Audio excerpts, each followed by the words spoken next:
29, 30 আৰু 31 ডিচেম্বৰত আমাৰ এইখন ইজতেমা হ'বলগীয়া আছিলে, যিটো আমি অসম চুৰাৰ মাধ্যমেদি গম পাইছিলোঁ। তো সেই ডেটটো অলপ সাল সলনি হৈছে। যোৱাকালি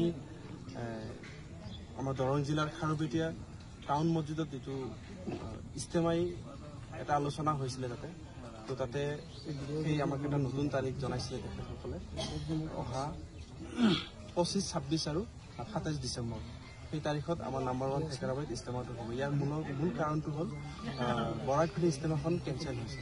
আৰু বৰাকভেলী ইজতেমাটো কেঞ্চেল হোৱাৰ পিছত তাত যিখিনি জিলা অংশগ্ৰহণ কৰিলে হয়, যিখিনি নৰ্থ ইষ্টৰ ষ্টেটখিনি অংশগ্ৰহণ কৰিলে হয়, সেই গোটেইখিনি আমাৰ নাম্বাৰ 1 থেকেৰাবাৰীত এড কৰি দিছে।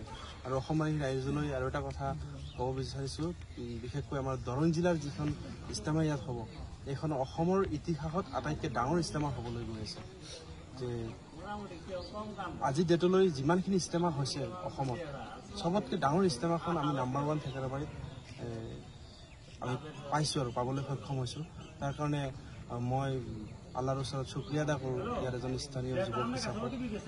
এই চেগতে মই স্থানীয় যিকেইগৰাকী ব্যক্তি আমাৰ কাম কাজত সহায় সহযোগিতা আগবঢ়াইছে, তেখেতসকলকো মই ধন্যবাদ জ্ঞাপন কৰোঁ। প্ৰাথমিক পৰ্যায়ৰ পৰা আমি কিছু ব্যক্তি ইয়াত জড়িত হৈ আছোঁ, আৰু যিহেতু ইয়াত কমিটি তেনেকুৱা ধৰণৰ নাথাকে, মই আগতো কৈছোঁ। সেইকাৰণে এতিয়া আমাৰ দায়িত্বৰ জিম্মেদাৰী বাঢ়ি গ'ল।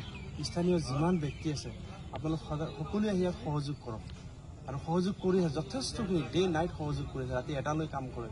কেতিয়াবা আমি ভাগৰি যাওঁ, কিন্তু সেই ব্যক্তিসকলে যিটো জোচ ভাগৰি নাযায়। আজিৰ পৰা আমি আৰু এটা নতুন উদ্যমেৰে কাম কৰিব লাগিব, কিয়নো আমাৰ আগত যিখিনি জিলা ইয়াত আহিলে হয়, ইয়াতকৈ অলপ মানুহ বেছি হ'ব, আৰু নতুনকৈ কিছু জিলা আৰু ষ্টেট আমাৰ ইয়াত এড হৈ গ'ল। তো মই সকলোকে অনুৰোধ কৰিম যে আপোনালোক সদায় আহক, যেতিয়া সময় পাই আহক, আহি আমাক ইয়াত সহযোগ কৰক। সহযোগ কৰি আছে আৰু কৰিব ইনশাআল্লাহ। এইখিনি আশা ৰাখি মই আপোনালোকৰ পৰা বিদায় মাৰিছোঁ। সকলোৱে ঘৰৰ পৰা দোৱা কৰিব, যাতে আমাৰ নাম্বাৰ 1 থেকেৰাবাৰীত যিটো ইমান ডাঙৰ এটা ইজতেমা হ'বলৈ গৈ আছে, যাতে আল্লাই সুকলমে পাৰ কৰে। তাৰ কাৰণে অসমীয়া ৰাইজৰ পৰা দোৱা মাগিছোঁ। দোৱা মাগি আপোনাৰ পৰা বিদায় মাগিছোঁ। আসসালামু আলাইকুম।